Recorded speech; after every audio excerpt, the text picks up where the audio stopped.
Welcome back to our channel Dwaraka tech Telugu. Friends, మీకు Poco నుంచి మరొక బడ్జెట్ ఫోన్ అయితే త్వరలో రాబోతుంది. Poco C85.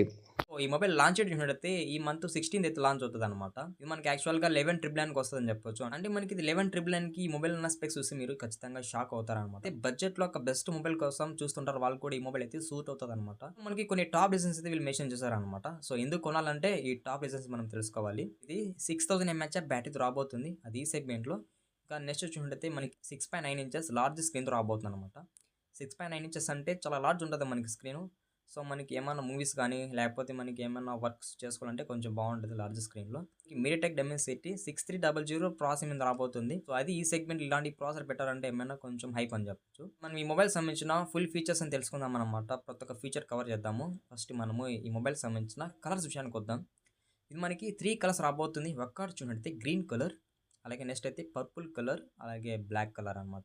నెక్స్ట్ ఇంకా ఈ మొబైల్ సంబంధించిన డిజైన్ అండ్ బిల్డ్ క్వాలిటీ విషయానికొద్దాం. మనకి ఫ్రంట్ అయితే ఫ్లాట్ డిస్ప్లే ఉంటదనమాట. డిస్ప్లే కూడా కొంచెం బాగుంది చూసేదానికి.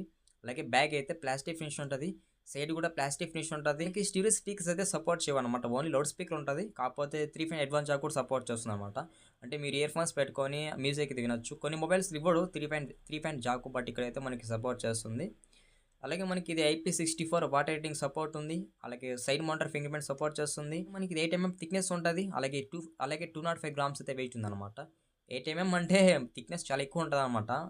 అంటే మొబైల్ కూడా చాలా లావు ఉంటది చేతిలో పట్టుకున్నప్పుడు. ఫస్ట్ డిస్‌ప్లే విషయానికొద్దాం. మనకి ఇది 6.9 inches IPS LCD full HD display మీద రాబోతుంది. కానీ మనకి 120 హెర్ట్జ్ వరకైతే రిఫ్రెష్ రేట్ సపోర్ట్ చేస్తదని చెప్తున్నారు. ఈ సెగ్మెంట్‌లో ఇలాంటి రిఫ్రెష్ రేట్ ఇచ్చారంటే ఏమైనా అది కొంచెం బెటర్ అని చెప్పొచ్చనమాట. ఇందులో మనకి 810 నిట్స్ వరకైతే బ్రైట్‌నెస్ సపోర్ట్ చేస్తుందనమాట. సో, మీ ఇక్కడ మినిమమ్ 1000 నిట్స్ అని ఇచ్చింటే కొంచెం బాగుండేది. మరి మీరు ఈ మొబైల్ బ్రైట్‌నెస్ ఎక్కువ వస్తది అలా అయితే అనుకోవద్దనమాట. జస్ట్ ఇది మీడియం బ్రైట్‌నెస్ వరకు మీకు సపోర్ట్ చేయగలదు. ఎందుకంటే మనకి ఇక్కడ మినిమమ్ 1000 నిట్స్ వరకు లేదు కాబట్టి బ్రైట్‌నెస్ గురించి మనం ఎక్కువైతే ఎక్స్‌పెక్ట్ చేయకూడదనమాట. కాకపోతే మీకు ఈ డిస్‌ప్లే ఎక్స్‌పీరియన్స్ అయితే మాత్రం బాగుంటది వాడేటప్పుడు. ఇందులో మనకి TUV సర్టిఫికేషన్ పొందిందనమాట. అంటే అంటే మనకి ఈ సర్టిఫికేషన్ వల్ల మెయిన్ మనకి అడ్వాంటేజ్ ఏమంటే, మనం నైట్ టైమ్స్‌లో ఎక్కువ మొబైల్ యూజ్ చేసేటప్పుడు మన కళ్ళకి ఎఫెక్ట్ కాకుండా ఇందులో మనకి ఐ కంఫర్ట్ మోడ్ సపోర్ట్ చేస్తుంది. సో, మేజర్‌గా మనకి ఈ సెగ్మెంట్‌లో TUV సర్టిఫికేషన్ అనేది ఇవ్వడనమాట. బట్ మనకి ఈ మొబైల్‌కి అయితే సపోర్ట్ చేస్తుంది. ఇది కూడా మనకి ప్లస్ పాయింట్ అని చెప్పొచ్చు. ఇందులో L1 సపోర్ట్ ఉంది. అంటే మీరు అమెజాన్ ప్రైమ్ వీడియో, నెట్‌ఫ్లిక్స్ మీరు ఈ వెబ్‌సైట్స్‌లో కంటెంట్ అనేది జస్ట్ మీరు హెచ్‌డీ క్వాలిటీలోనే చూడొచ్చు. నెక్స్ట్ ప్రాసెసర్ విషయానికొద్దాం. ఇక్కడ మీడియాటెక్ డైమెన్సిటీ 6300 ప్రాసెసర్ అయితే యూజ్ చేస్తారనమాట.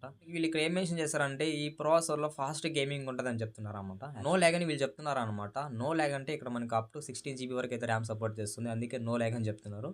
16 జీబీ అంటే మనకి 8+8 అనమాట. అంటే 8+8 కలిపితే 16 జీబీ అప్ టు మనము ర్యామ్ అయితే ఎక్స్‌పాండ్ చేసుకోవచ్చు. సాఫ్ట్‌వేర్ విషయానికొద్దాం. ఇది మనకి ఆంథర్ 15 రాబోతుంది. అలాగే హైపర్ ఓఎస్ 2 రాబోతుందనమాట. ఇక్కడ 2+4 ఇయర్స్ అయితే వీళ్ళు మేజర్ అప్డేట్స్ అయితే ప్రొవైడ్ చేస్తారనమాట. సో, అంటే 2 ఇయర్స్ అయితే ఓఎస్ అప్డేట్స్, 4 ఇయర్స్ అయితే సెక్యూరిటీ అప్డేట్స్ అని చెప్పొచ్చు. ఇలా వీళ్ళు డిఫరెన్షియేషన్ అయితే చేశారనమాట. ఇందులో కూడా మనకి ఏ ఫీచర్స్ ఉన్నాయన్నమాట. ఎరేజర్ ఉంటది.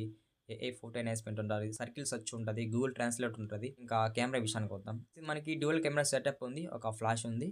మెయిన్ కెమెరా 50 ఎంపీ ఇచ్చారనమాట. మెయిన్ కెమెరాలో మనకి ఓఎస్ అయితే ఉండదు. మీరు మెయిన్ కెమెరా యూజ్ చేసుకొని మాక్సిమం 1080p 30 ఎఫ్ఎస్‌లో వీడియో అయితే రికార్డ్ చేసుకోవచ్చనమాట. మీరు మెయిన్ కెమెరా యూజ్ చేసుకొని కూడా ఫోటోస్ కొంచెం బెటర్‌గానే తీసుకోగలరు. మీకు బెటర్ అవుట్‌పుట్ ఉండదనమాట మెయిన్ కెమెరా నుంచి కూడా.